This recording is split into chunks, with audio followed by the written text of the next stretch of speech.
ದ್ವಿತೀಯ PUC ವಿದ್ಯಾರ್ಥಿಗಳಿಗೆ ಸ್ವಾಗತ. ನೋಡಿ, ನಿಮ್ಮ ಪೂರ್ವ ಸಿದ್ಧತಾ ಪರೀಕ್ಷೆ 2025-26 ಅಂದರೆ ಈ ವರ್ಷದ ಪೂರ್ವ ಸಿದ್ಧತಾ ಪರೀಕ್ಷೆ 1.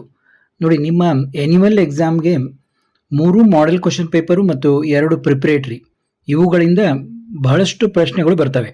ಆದ ಕಾರಣ ಈ 3 ಮಾಡೆಲ್ ಪ್ರಿಪ್ರೇಟ್ರಿ ಮತ್ತು ಈ 2 ಏನು ಪ್ರಿಪ್ರೇಟ್ರಿ ಇದ್ದಾವೆ ಅವು ತುಂಬ ಇಂಪಾರ್ಟೆಂಟ್ ಇದ್ದಾವೆ. ಆದ ಕಾರಣ ಈಗ ಪ್ರಿಪ್ರೇಟ್ರಿ 1 ಉತ್ತರಗಳನ್ನು ನಾವು ನೋಡ್ತಾ ಹೋಗೋಣ. ಭಾರತವನ್ನು ಪ್ರವೇಶಿಸಿದ ಮೊದಲ ಯುರೋಪಿಯನ್ ವಸಾಹತುಶಾಹಿ ಪೋರ್ಚುಗೀಸರು. ನೋಡಿ, ವಿಡಿಯೋ ಕ್ವಾಲಿಟಿ ಹೈ ಇಟ್ಕೊಳ್ಳಿ, ಮಿನಿಮಮ್ 360 ಇಟ್ಕೊಳ್ಳಿ, ಅಂದರೆ ಕ್ಲಿಯರ್ ಆಗಿ ಕಾಣುತ್ತೆ. ಎರಡನೇದು ನೋಡಿ, ಭಾರತದಲ್ಲಿ ಕರಕುಶಲ ಕಲೆಗಳು ಅವನತಿ ಹೊಂದುತ್ತಿವೆ. ಭಾರತದಲ್ಲಿ ಔದ್ಯೋಗೀಕರಣ, ನಗರೀಕರಣ ಮತ್ತು ತಂತ್ರಜ್ಞಾನದ ಪ್ರಭಾವದಿಂದ ಆಧುನಿಕ ಕೈಗಾರಿಕಾ ಉತ್ಪನ್ನಗಳ ಬಳಕೆ ಅಧಿಕವಾಗಿದೆ. ಎ ಮತ್ತು ಬಿ ಎರಡೂ ಸರಿಯಾಗಿವೆ ಮತ್ತು ಬಿಯು ಸಿಗೆ ಸರಿಯಾದ ಕಾರಣ ಆಗಿದೆ. ಸೋಲಿಗರ ಅಭಿವೃದ್ಧಿಗಾಗಿ ದುಡಿಯುತ್ತಿರುವ ಸಂಘಟನೆ ವಿವೇಕಾನಂದ ಗಿರಿಜನ ಕೇಂದ್ರ. ಭಾರತದಲ್ಲಿ ಪಂಚಾಯತ್ ರಾಜ್ ವ್ಯವಸ್ಥೆಗೆ ಶಿಫಾರಸು ಮಾಡಿರುವ ಸಮಿತಿ ಬಲವಂತ್ ರಾಯ್ ಮೆಹ್ತಾ ಸಮಿತಿ. ಪಶ್ಚಿಮ ಬಂಗಾಳದ ಗೋರ್ಖಾಲ್ಯಾಂಡ್ ಚಳವಳಿ ಹೊರಗುಳಿಯುವ ಚಳವಳಿಗೆ ಉದಾಹರಣೆ. ಡೆಮೋಗ್ರಫಿ ಎಂಬ ಪದವನ್ನು ಪರಿಸಿದವರು ಅಚಿಲ್ ಗಿಲಿಯಾರ್ಡ್. ಪ್ರತ್ಯೇಕತಾ ನೀತಿಯನ್ನು ಪ್ರತಿಪಾದಿಸಿದವರು JH ಹಟ್ಟನ್. ಪರಿಶಿಷ್ಟ ಜಾತಿ ಮತ್ತು ಪರಿಶಿಷ್ಟ ಪಂಗಡಗಳಿಗೆ ಕೇಂದ್ರ ಹಾಗೂ ರಾಜ್ಯ ಸರ್ಕಾರಿ ಉದ್ಯೋಗಗಳಲ್ಲಿ ಸಂವಿಧಾನದ 335ನೇ ವಿಧಿಯು ಮೀಸಲಾತಿಯನ್ನು ನೀಡಿದೆ. ದೊರಾಯಿ ಮಾರುಕಟ್ಟೆ ಅಧ್ಯಯನ ಮಾಡಿದವರು ಆಲ್ಫ್ರೆಡ್ ಗೆಲ್.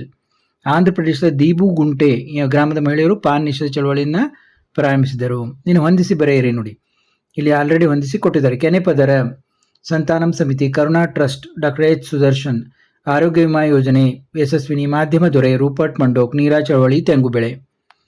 ಇನ್ನು ರಾಷ್ಟ್ರೀಯ ಭಾವೈಕ್ಯತೆ ಅಂದರೆ ಏನು? ದೇಶವೊಂದರ ಸಮಸ್ತ ಜನರು ಒಂದು ಸಮಾನ ಅನನ್ಯತೆಯೊಂದಿಗೆ ಸ್ವಾಂಗೀಕರಣಗೊಳ್ಳುವುದೇ ರಾಷ್ಟ್ರೀಯ ಭಾವೈಕ್ಯತೆ. ಭಾರತೀಯ ಅವ್ಯಕ್ತ ಗುಣವನ್ನು ಮಹಾಮನೆ ಅಥವಾ ಬೃಹತ್ ಮನೆ ಅಂತ ಕರೆದವರು ಯಾರು? Henry main. IRDPಯನ್ನು ವಿಸ್ತರಿಸಿ. IRDP ಅಂದ್ರೇನು? Integrated rural development programme. ಕನ್ನಡದಲ್ಲಿ ಸಮಗ್ರ ಗ್ರಾಮೀಣ ಅಭಿವೃದ್ಧಿ ಕಾರ್ಯಕ್ರಮ ಅಂತ ಹೇಳ್ತೀವಿ. ಭಾರತ ಮೊದಲ ವಾರ್ತಾಪತ್ರಿಕೆ ಯಾವುದು? ಸಂವತ್ ಕೌಮುದಿ. ಆಧುನೀಕರಣ ಪರಿಕಲ್ಪನೆ ಪರಿಸಿದವರು ಯಾರು? Daniel learner. ನೋಡಿ, ಪ್ರಶ್ನೆಯನ್ನು ಹೇಳ್ತೀನಿ, ಉತ್ತರವನ್ನು ನೋಡ್ತಾ ಹೋಗಿ. ಮಕ್ಕಳ ಲಿಂಗಾನುಪಾತ ಹೆಚ್ಚಿಸಲು ಸರ್ಕಾರ ಕೈಗೊಂಡಿರುವ 2 ಕಾರ್ಯಕ್ರಮಗಳನ್ನು ಬರೆಯಿರಿ. ಬೇಟಿ ಪಡಾವೋ, ಬೇಟಿ ಬಚಾವೋ. ಇನ್ನೊಂದು ಸುಕನ್ಯಾ ಸಮೃದ್ಧಿ ಯೋಜನೆ. ಪ್ರಬಲ ಜಾತಿಯನ್ನು ವ್ಯಾಖ್ಯಾನಿಸಿ. 18ನೇ ಪ್ರಶ್ನೆ.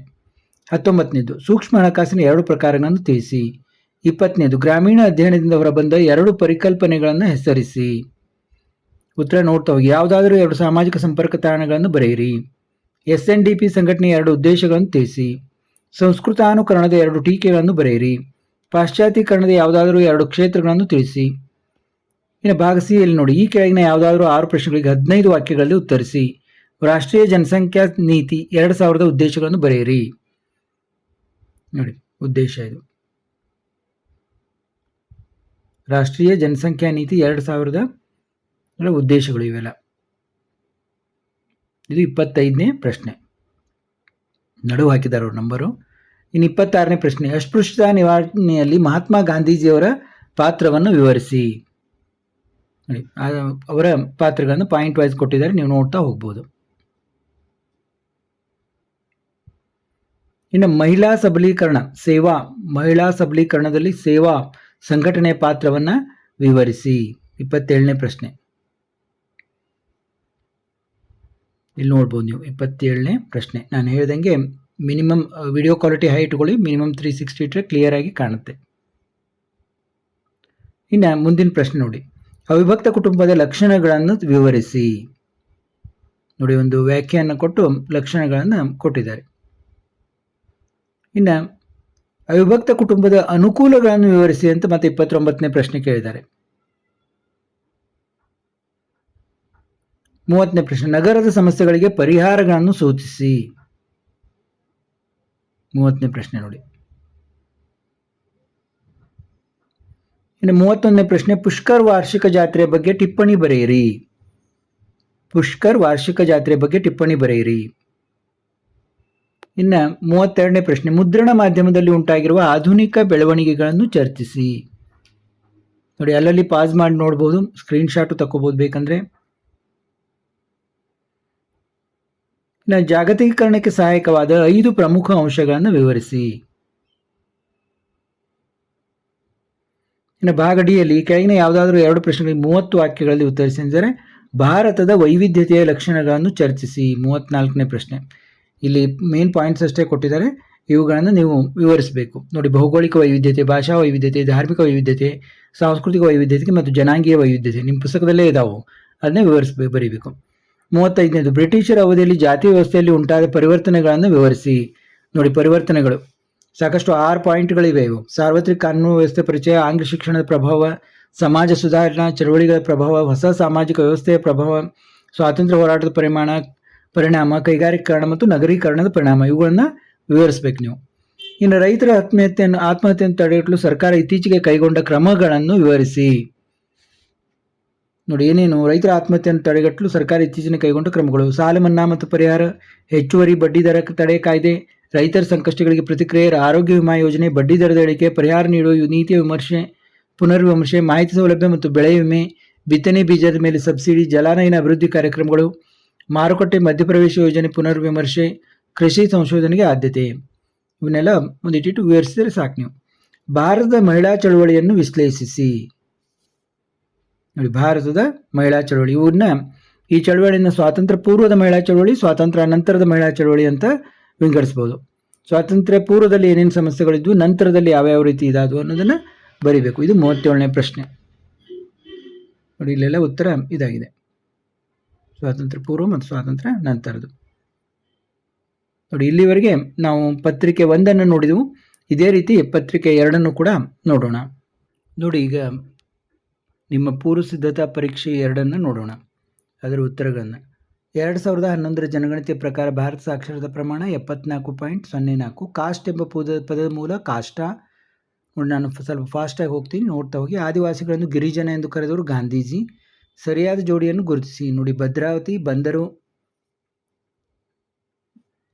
ನೋಡಿ, ಸ್ವಲ್ಪ ಇಲ್ಲಿ ತಪ್ಪಾಗಿದೆ. ಭದ್ರಾವತಿ ಕೈಗಾರಿಕಾ ನಗರ, ಮುಂಬೈ ಬಂದರು ನಗರ, ಅಯೋಧ್ಯ ದೇವಾಲಯ ನಗರ. ಈ ಕೆಳಗಿನಲ್ಲಿ ಸರಿಯಾದ ಆಯ್ಕೆಯನ್ನು ಗುರುತಿಸಿ. ನೋಡಿ, ಸರಿಯಾದದ್ದನ್ನೇ ಇದನ್ನು ಪಟ್ಟಿ ಮಾಡೇ ಕೊಟ್ಟಿದ್ದಾರೆ ಅವರು. ಇದರಲ್ಲಿ ಪಟ್ಟಿ 1 ಮತ್ತು 2 ಇಲ್ಲಿ ಹೊಂದಿಸಿ ಕೊಡಲಾಗಿದೆ. ಕಾಗೋಡು ಸತ್ಯಾಗ್ರಹದ ಘೋಷಣೆ: ಉಳುವವನೇ ಭೂಮಿಯ ಒಡೆಯ. ಕೆಳಗಿನ ಆವರಣದಲ್ಲಿ ಕೊಟ್ಟರು ಸರಿಯಾದ ಉತ್ತರ ಬರೆಯಿರಿ. ನೋಡಿ, ಪ್ರಪಂಚದ ಅತ್ಯಂತ ಹಳೆಯ ಜಲವಿವಾದ ಕಾವೇರಿ. ನೀಲಗಿರಿಯ ತೋಡರಲ್ಲಿ ಭ್ರಾತೀಯ ಬಹುಪತಿತ್ವ ವಿವಾಹ ಆಚರಣೆಯಲ್ಲಿದೆ. ಹರಿಜನ ಮತ್ತು ಯಂಗ್ ಇಂಡಿಯಾ ಪತ್ರಿಕೆಯನ್ನು ಪ್ರಾರಂಭಿಸಿದವರು ಗಾಂಧೀಜಿ. ತವಳಿ ತಳುವಾಡುವಿನ ವಿಭಜನೆಗೊಂಡ ಭಾಗವಾಗಿದೆ. ಬನಶಂಕರಿ ಜಾತ್ರೆ ಕರ್ನಾಟಕದಲ್ಲಿ ಪ್ರಖ್ಯಾತಿ ಪಡೆದಿದೆ. ಇನ್ನು ಹೊಂದಿಸಿ ಬರೆಯಿರಿ. ನೋಡಿ, ಹೊಂದಿಸಿ ಬರೆದಿದೆ ಇಲ್ಲ ಆಲ್ರೆಡಿ. ರಾಷ್ಟ್ರೀಯ ಭಾವೈಕ್ಯತೆ: ಡಾಕ್ಟರ್ ಸಂಪೂರ್ಣಾನಂದ. ಮಹಿಳಾ ಸಬಲೀಕರಣ ವರ್ಷ 2001. ಪುಟ್ಟ ಗಣರಾಜ್ಯಗಳು: ಚಾರ್ಲ್ಸ್ ಮೆಟ್ಕಾಫ್. ತಟಸ್ಥ ನೀತಿ: ಆಡಮ್ ಸ್ಮಿತ್. ವಿಮೋಚನಾ: ಬೆಂಗಳೂರು.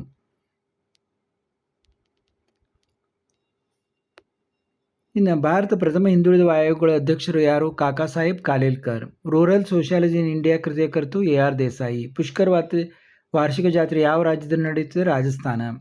SNDP ಶ್ರೀ ನಾರಾಯಣ ಗುರು ಧರ್ಮ ಪರಿಪಾಲನಾ ಯೋಗಂ. ಜಾಗತಿಕ ಪ್ರಜೆಯ ಒಂದು ಲಾಂಛನ ಯಾವುದು? ಬಾರ್ಬಿ ಗೊಂಬೆ. ನೋಡಿ, ಅರಣ್ಯೀಕರಣ ಪ್ರಕ್ರಿಯೆಯಲ್ಲಿದ್ದ 2 ತೊಡಕುಗಳನ್ನು ಹೆಸರಿಸಿ. ನೋಡಿ, ಉತ್ತರಗಳನ್ನು ನೋಡ್ತಾ ಹೋಗಿ ನಾನು ಬರೀ ಪ್ರಶ್ನೆ ಹೇಳ್ತೀನಿ, ಅದೇ ಟೈಮ್ನಲ್ಲಿ ನೀವು ಉತ್ತರಗಳನ್ನು ಕೂಡ ನೋಡ್ಬೋದು. ಕರ್ನಾಟಕದ 2 ಪ್ರಬಲ ಜಾತಿಗಳನ್ನು ಹೆಸರಿಸಿರಿ. 19 ಡಾಕ್ಟರ್ BR ಅಂಬೇಡ್ಕರ್ ಅವರ ತ್ರಿವಳಿ ಸೂತ್ರಗಳನ್ನು ತಿಳಿಸಿ. ನೋಡಿ, ಬಹಳಷ್ಟು ಸಾರಿ ಕೇಳಿದ್ದಾರೆ ಇದನ್ನು.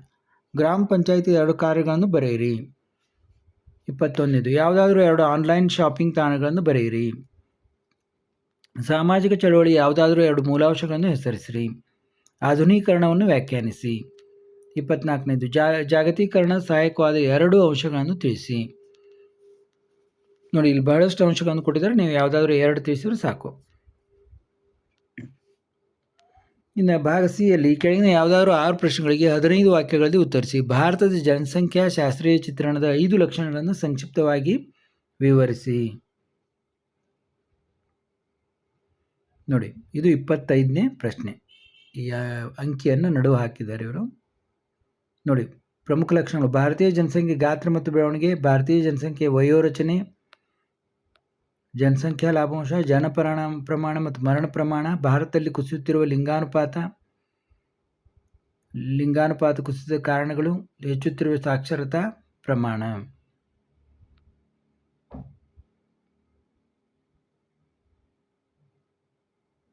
ಇನ್ನು 1955ರ ಅಸ್ಪೃಶ್ಯತಾ ಕಾಯ್ದೆಯ ಪ್ರಮುಖಾಂಶಗಳನ್ನು ವಿವರಿಸಿ.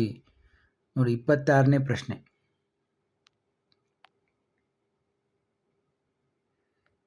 ಮುಂದಿನ ಮಹಿಳಾ ಸಬಲೀಕರಣದ ಕಾರ್ಯತಂತ್ರಗಳನ್ನು ವಿವರಿಸಿ.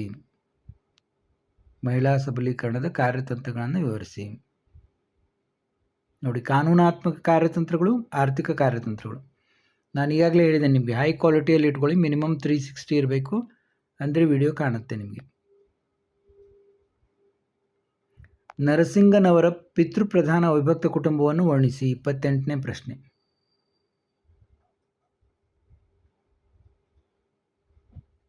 ನಂತರ ಅವಿಭಕ್ತ ಕುಟುಂಬದ ಪರಿವರ್ತನೆಗೆ ಕಾರಣವಾದ ಅಂಶಗಳನ್ನು ವಿವರಿಸಿ. ನೋಡಿ, ಕಾರಣವಾದ ಅಂಶಗಳು: ಔದ್ಯೋಗೀಕರಣ ಮತ್ತು ಕೈಗಾರಿಕೀಕರಣ, ನಗರೀಕರಣ, ಜನಸಂಖ್ಯಾ ಬೆಳವಣಿಗೆ, ಶಿಕ್ಷಣ, ಬದಲಾಗುತ್ತಿರುವ ಸ್ತ್ರೀಯರ ಅಂತಸ್ತು. ಇನ್ನು ಕೊಳಚೆ ಪ್ರದೇಶಗಳ ಲಕ್ಷಣಗಳನ್ನು ವಿವರಿಸಿ. 30ನೇ ಪ್ರಶ್ನೆ. ನೋಡಿ, ಲಕ್ಷಣ ಏನು? ಶಿಥಿಲಗೊಂಡ ಮತ್ತು ಕಳಪೆ ವಸತಿ, ಜನಸಂಖ್ಯೆಯ ಹೆಚ್ಚಿನ ಸಾಂದ್ರತೆ ಮತ್ತು ವಸತಿ, ಸಾರ್ವಜನಿಕ ಸೌಲಭ್ಯಗಳ ಕೊರತೆ, ಸಾಮಾಜಿಕ ಪ್ರತ್ಯೇಕತೆ, ಅಪರಾಧಗಳ ಕೇಂದ್ರ, ಕಳಪೆ ನೈರ್ಮಲ್ಯ. ಈಗ 31ನೇ ಪ್ರಶ್ನೆ ನೋಡಿ, ಬಸ್ತಾರ್ ಆದಿವಾಸಿ ಮಾರುಕಟ್ಟೆಯನ್ನು ಕುರಿತು ಟಿಪ್ಪಣಿ ಬರೆಯಿರಿ. ನೋಡಿ, ಬಸ್ತಾರ್ ಆದಿವಾಸಿ ಮಾರುಕಟ್ಟೆ ಬಗ್ಗೆ ಟಿಪ್ಪಣಿಯನ್ನು ಬರೀಬೇಕು. ಅಲ್ಲಿ ಏನಿದೆ ಮಾರುಕಟ್ಟೆಯಲ್ಲಿ? ಕೈಗಾರಿಕಾ ಉತ್ಪನ್ನಗಳು, ಪ್ರಾದೇಶಿಕವಲ್ಲದ ಆಹಾರ ಪದಾರ್ಥಗಳು, ಪ್ರಾದೇಶಿಕ ಆಹಾರ, ಅರಣ್ಯ ಸಾಮಗ್ರಿಗಳು. ಇನ್ನು 32ನೇ ಪ್ರಶ್ನೆ, ವಾರ್ತಾಪತ್ರಿಕೆ ತಯಾರಿಕೆಯಲ್ಲಿ ತಂತ್ರಜ್ಞಾನದ ಪಾತ್ರವನ್ನು ವಿವರಿಸಿ. ನೋಡಿ, ಪ್ರಶ್ನೆಗಳನ್ನು ಇಲ್ಲಿ ಮಧ್ಯದಲ್ಲಿ ನೀಡಲಾಗಿದೆ, ಅಂಕಿಯನ್ನು. ಇದು 32ನೇ ಪ್ರಶ್ನೆ ಅಂತ ತಿಳ್ಕೊಬೇಕು ನೀವು. ಅದರ ಉತ್ತರವನ್ನು, ಸಂಪೂರ್ಣ ಉತ್ತರವನ್ನು ನೋಡಿ. ಇನ್ನು ಮುಂದಿನ ಪ್ರಶ್ನೆ 33ನೇ ಪ್ರಶ್ನೆ, ಸಂಸ್ಕೃತಾನುಕರಣದ ಅಂಶಗಳನ್ನು ವಿವರಿಸಿ. ನೋಡಿ, ಬಹಳಷ್ಟು ಸಾರಿ ಕೇಳಿದ್ದಾರೆ ಇದನ್ನು. ಸಂಸ್ಕೃತಾನುಕರಣದ ಅಂಶಗಳನ್ನು ವಿವರಿಸಿ. ಇನ್ನು ಮುಂದಿನ ಪ್ರಶ್ನೆ ನೋಡಿ, ಭಾಗ ಡಿಯಲ್ಲಿ ಕೆಳಗಿನ ಯಾವುದಾದ್ರೂ 2 ಪ್ರಶ್ನೆಗಳಿಗೆ 30 ವಾಕ್ಯಗಳಲ್ಲಿ ಉತ್ತರಿಸಿದರೆ ರಾಷ್ಟ್ರೀಯ ಭಾವೈಕ್ಯತೆಯನ್ನು ವ್ಯಾಖ್ಯಾನಿಸಿ, ರಾಷ್ಟ್ರೀಯ ಭಾವೈಕ್ಯತೆಯ ಸವಾಲುಗಳನ್ನು ವಿವರಿಸಿ ಅಂತಂದಿದ್ದಾರೆ. ನೋಡಿ, ರಾಷ್ಟ್ರೀಯ ಭಾವೈಕ್ಯತೆ ವ್ಯಾಖ್ಯಾನ ಬರೀಬೇಕು. ಮತ್ತು ನೋಡಿ, ಬೆಂಜಮಿನ್ ಅವರ ಪ್ರಕಾರ ದೇಶವೊಂದರ ಸಮಸ್ತ ಜನರು ಒಂದು ಸಾಮಾನ್ಯ ಅನನ್ಯತೆಯೊಂದಿಗೆ ಸ್ವಾಂಗೀಕರಣಗೊಳ್ಳುವುದೇ ರಾಷ್ಟ್ರೀಯ ಭಾವೈಕ್ಯತೆ. ಇದರ ಸಾಧಿಸುವಲ್ಲಿ ಎದುರಿಸುವ ಸವಾಲುಗಳು ಯಾವ್ಯಾವು? ಪ್ರಾಂತೀಯತೆ ಅಂದರೆ ಪ್ರಾದೇಶಿಕವಾದ. ನೋಡಿ, ಡಿಟೇಲ್ ಎಲ್ಲ ನೋಡ್ತಾ ಹೋಗಿ. ಕೋಮುವಾದ, ಭಾಷಾವಾದ, ಉಗ್ರವಾದ ಮತ್ತು ಭಯೋತ್ಪಾದನೆ, ಆಮೇಲೆ ಉಪಸಂಹಾರ. ಇನ್ನು ನೆಕ್ಸ್ಟ್ ಪ್ರಶ್ನೆ ನೋಡಿ, 35ನೇ ಪ್ರಶ್ನೆ, ಜಾತಿಯನ್ನು ವ್ಯಾಖ್ಯಾನಿಸಿ, ಜಾತಿ ಪದ್ಧತಿಯ ಸಾಂಪ್ರದಾಯಿಕ ಲಕ್ಷಣಗಳನ್ನು ವಿವರಿಸಿ.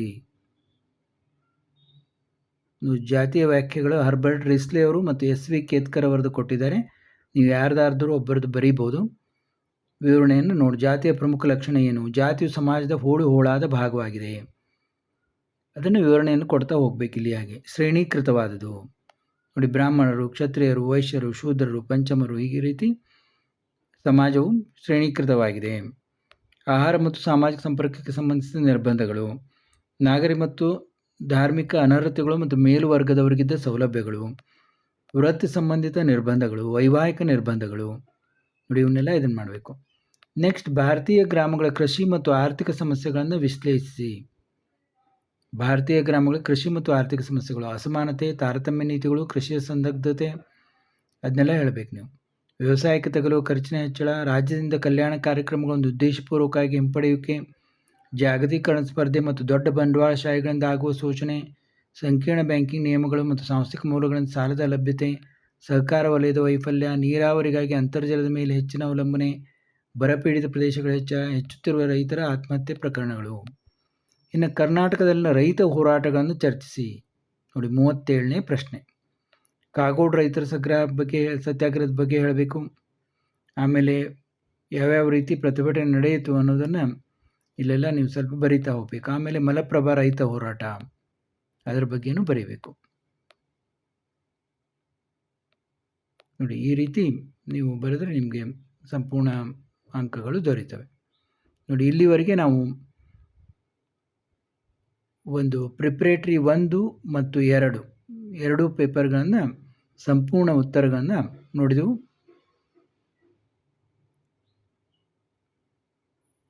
ಏನಾದರೂ PDF ಬೇಕು ಅಂತಂದರೆ ಕೇವಲ 29 ಪೇ ಮಾಡೋದ್ರ ಮೂಲಕ ನೀವು PDF ಪಡೀಬೋದು.